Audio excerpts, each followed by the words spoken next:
Қайырлы күн қазақ елі. Аман есенбіз. Шүкір Аллаға. Және де айта кетейінші, осындай сұрақтар көп болып кетті да. Зухра әпшеңмен араласасың ба, Хамо қайда, анау қайда, барлығын қаяқта жүрген, барлығын естеп жүрген сіздер білесіздер.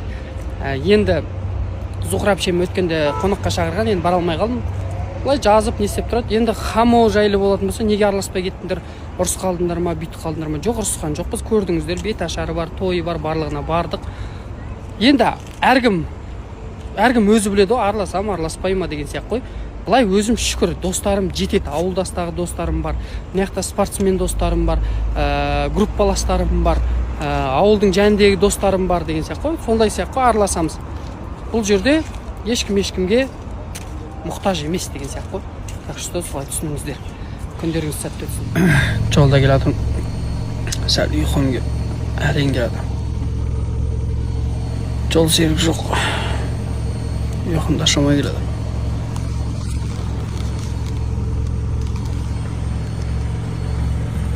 Не болып жүр десем, маған, короче, 2 күн, 3 күн тренировканы жіберіп аппын ғой мен.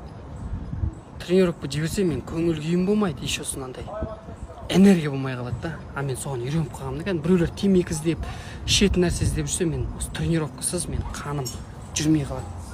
Сол үшін залға келген жайымыз бар. Ойбай. Ассалаумағалейкум достар.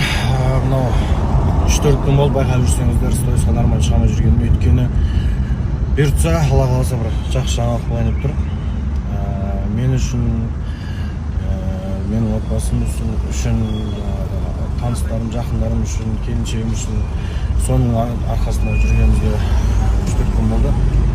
Бұйыртса қазір 2-3 сағат болжамдасақ, соның арасында болады. Қазір соңғы нелер қалды, шешетін, соларды шешіп алсақ, соңғы қадамдар қалды.